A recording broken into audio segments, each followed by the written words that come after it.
สุข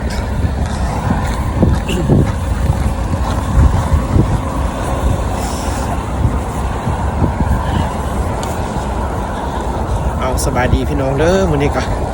กลับบ้านค่ำพี่น้องเลยก็ได้ออกจากโรงเรียนมาเย็นฮะมื้อนี้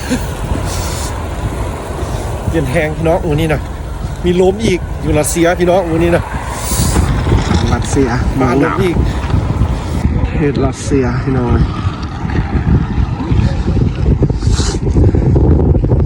คอยค่ำยามแรงพี่น้องบรรยากาศบ้านปีนี้ก็คือว่ายามหนาวเองพี่น้องเอ้ยจนเดือน2แล้วพี่น้องอยากกลับบ้านหัวปีนี้สิฮอดเดือนไหนพี่น้องเลยจากสิเมิดหนาวอยู่รัสเซียอันนี้ก็สำหรับพี่น้องทางบ้านที่ติดตามรับชมพี่น้องเลยชีวิตเมืองหนาวนี่ก็แม่นเฮาออกจากโรงเรียนเด้อพี่น้องเลยงานกลับบ้านแต่ละมื้อก็บ่มีคลิปอย่างหลายพี่น้องเลยมีแต่คลิปของพวกเฮาใช้ชีวิตแต่ละมื้อแต่ละวันนี่แหละพี่น้องอยู่รัสเซียเป็นบรรยากาศของเมืองหนาวพี่น้องเลยอันนี้ก็เป็นตึกขอบเขตบ้านเฮาอยู่นี่พี่น้องเลยเงินศาลเพิ่นก็สิเป็นประมาณนี้แหละพี่น้องรัสเซียทางบ้านเธอก็สิจอดสระไว้ใช่สิแหละพี่น้องนี่เด็กน้อยกันเลิกเรียนนี่พี่น้องเจ้าก็เลิกเรียนแต่ละตึกถ้ามีตึกอ้อมก็สิมีบ่อนสนามเล่นกีฬาสิได้พี่น้องเพื่อเด็กน้อยสำหรับบ้านเธอ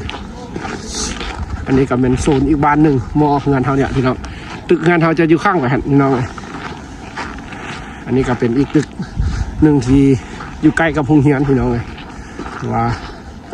คนก็นิยมอยู่แถวนี้นะพี่น้องเพราะว่าก็หนาแน่นนะแถวนี้สำหรับเมืองนี้พี่น้องเลยแบบนี้แหละพี่น้องเลยชีวิตเมืองหนาวรัสเซียมีบ้านเขาเจ้าปีนี้เบิ้งคือหนาวแห้งขนาดพี่น้องเลยมีเอื้อยเพิ่นอยู่ทางเยอรมันเป็นกาเมนมาหรือว่าอีกผู้หนึ่งกะที่เป็นคนลาวที่ไปใช้ชีวิตอยู่ออสเตรเลียบอกเพิ่นกาเมนมาให้กำลังใจพี่น้องเลยว่าสินค้าอยู่พุ่นเพิ่นก็ว่าแพงอาหารการกินเพิ่นว่าแพงก็อยู่รัสเซียเพิ่นว่าดิเอาไปซื้อข้าวเพิ่นว่า5 กิโลกระทึกอยู่200,000 ปลายพุ่นเพิ่นว่าถ้าซื้ออยู่รัสเซียนี่โว้ย5 กิโลบ่ฮอดแสนพี่น้องเลยนี่ก็เป็นบรรยากาศพี่น้องทางกลับบ้านเขาเบื้องอันนี้ก็เป็นสวนอยู่แปะเฮือนนี่พี่น้องเลยสวนที่แบบวิลาชนของรัสเซียเป็นสวนที่แบบสวนสาธารณะของวิลาชนผู้กล้าหาญของรัสเซียพี่น้องเลยเป็นกระสีจารึกฮูปแต่ละคนไว้นี่ก็จะให้ประชาชนผู้ที่ได้ย่างไปย่างมาก็ได้ย่างลิ้นพี่น้องเราก็ถือโอกาสได้กลับบ้านหลักกระทายพี่น้องเบิ้งเพราะว่าเขาก็บ่ได้มีคลิปอย่างหลายพี่น้องเลยนอกจากการใช้ชีวิตแต่ละมื้อเพราะในช่วงนี้เขาก็เฮียนถือว่าแต่เศร้าจำค่ำเลยแหละพี่น้องส่วนได้ออกมากันช่ำนี้พี่น้องถือว่าเขาก็ขอบใจเด้อเอ้ยพี่ถือว่าพ่อแม่พี่น้องทางบ้านที่ยังรับชมให้กำลังใจคลิปของเขาการใช้ชีวิตอยู่ที่เมื่อใดเขามีเวลาเขาก็สิไปเลาะทายสินค้าหรือว่าการเป็นอยู่รัสเซียให้เบิ่งพี่น้องเลยอันนี้ก็ถือว่าเป็นบ้านเฮิรนพี่น้องเลยถ้าผู้ใดเข้ามาเที่ยวหรือว่ามาลิ้นหรือว่ามาเหตุงานเหตุการณ์ต่างๆก็จะมาได้พี่น้องเลยอยู่รัสเซียนี่เหตุเหตุการณ์นี่ถ้าเป็นเงินกีบลาวเขาก็สิบุรุษมือหนึ่ง8-9 แสนหาถ้าเป็นเงินบาทก็สิ1,000 บาทหา1,200 1,300พี่น้องเลยตามเวียกพี่น้องเลยถ้าเวียกนักหรือว่าเวียกที่นั้นกันน่าจะได้หลายกว่านี้ถือว่าบุรุษถ้าเป็นเงินบาทถือว่ามือหนึ่งพันป่ายพี่น้องเลยไปเวียกอยู่รัสเซียก็มีคนนี้อยู่เมืองนี้คนไทยพี่น้องเลยคนไทยก็มีได้เพิ่นก็เคยมาลิ้นมาอย่างนำพี่น้องเลยเพราะว่าก็บ่ได้ไก่จากเฮาอยู่ดอกเพราะว่าเพิ่นก็ตั้งคนตั้งเฮ็ดเวียก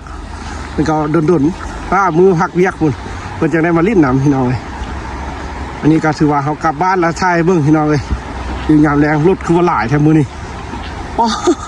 รัสเซียก็รถติดคือกันเด้พี่น้องติดไฟแดงซื่อๆดอกพี่น้องเลยหนาวพี่น้องหนาวแห้งดูรัสเซียนะคือวันยังหนาวอีหลีเป็นรถรางบ้านเถินพี่น้อง สำหรับชีวิตเมืองหนาวสำหรับเมืองนี้พี่น้องเลยคนรัสเซีย รถคันนี้หิมะจะติดหลังคาแต่นี่แหละบ้านเฮินพี่น้องเลยเอกลักษณ์ชีวิตที่มีแต่หิมะพี่น้องรถแต่งแล้วเนาะชีวิตเมืองหนาวพี่น้องเลยตัวมื้อนี้กับพี่ลมหนาวเลยพี่น้องเลยเบิ่งไหมหนาวบ่หนาวเดี๋ยวสิซูมให้เบิ่งเด้อพี่น้องเลยหนาวอีหลีได้อยู่รัสเซียนะบ่แม่นว่าได้พี่น้องเลยถ้าแม่นเขาออกมาอยู่นอกโดนนานนี่อาจจะแข็งพี่น้องเบิ่งไหมคุณน่ะหลังคาบ้านเบิ่งเป็นน้ำแข็งย้อยเลยได้พี่น้องเลยเพราะมันซีซับได้พี่น้องอากาศ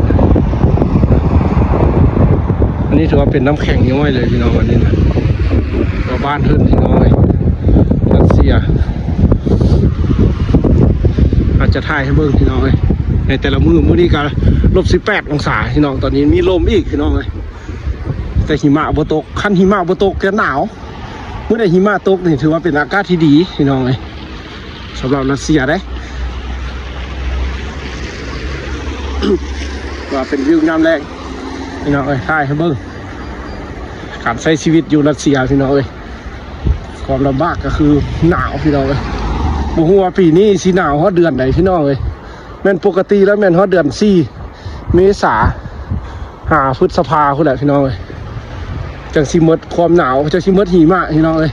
หิมะละลายเบิดแล้วจังว่าหมดความหนาวได้พี่น้องสำหรับบ้านเพิ่นถ้าหิมะยังมีจังซี่นี่ต้นไม้นี่จะบ่สามารถออกใบได้เทื่อพี่น้องเอ้ยสำหรับรัสเซียได้อยู่เมืองนี้พี่น้องเอ้ยคือว่าหิมะละลายจนเมิดละจังสิเห็นต้นไม้ใบหญ้าพี่น้องเอ้ยแล้วก็เห็นก็บ่ดนดอกพี่น้อง 2-3 เดือนเดี๋ยวก็ล่นหายไปแล้วก็เริ่มหนาวมาอีกแล้วเดือน9เนี่ย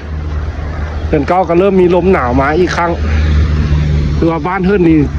ประสบกับความหนาวนี่ยาวนานที่สุดพี่น้องเอ้ยในแต่ละปีสำหรับบ้านเฮิรนประเทศรัสเซียพี่น้องเอ้ยอันนี้เขาก็สิถ่ายให้เบิ่งคร่าวๆเด้อพี่น้องเอ้ยมื้อใดมีเวลาเดี๋ยวสิพาไปเที่ยวอีกในเมืองพี่น้องสิไปถ่ายผู้สาวรัสเซียให้เบิ่งแล้วก็มีคอมเมนต์เฮิรนขอมาว่าไปถ่ายคนลิ้นสกีให้เบิ่งเด้เดี๋ยวเขาสิไปถ่ายพี่น้องเพราะว่ามันก็มีสถานที่อยู่เดี๋ยวเขามีเวลาก็เด้อเขาเริ่มเรียนมื้อใดว่างๆก่อนพี่น้องเพราะช่วงนี้หนาวแห้งเขาไปสู้ลมหนาวก็ได้มันเป็นไข้เป็นหนาวพี่น้องเอ้ยเขามื้อวานมื้อซื้อนี่ก็โหเสือสิลุกได้ตอนนี้ก็เจ็บคอแล้วนี่พี่น้องเอ้ยเพราะว่ามันหนาวแห้งเขาเที่ยวไปโรงเรียนแต่ละมื้อแต่ละเช้าพี่น้องเอ้ยไปก็6 โมงมากับพี่7 โมงแรงพี่น้องเอ้ยไปเจอกันใหม่มื้อหน้าพี่น้องเอานี้เขาสิขึ้นเฮือนก่อนอันนี้ก็ไปตึกเฮือนที่เขาอยู่พี่น้องนี่เป็นด้านหลังพี่น้องเอ้ยด้านหลังก็จะมีเส้นทางด้านหน้าก็จะเป็นห้านขายเครื่องยังไงเอาไว้เจอกันใหม่มื้อหน้าเด้อถ้าพี่น้องอยากเห็นอย่างก็ฝากเม้นเป็นกำลังใจให้เขาเดี๋ยวเขาสิมีเวลาเดี๋ยวสิพาไปถ่ายพี่น้องเอ้ย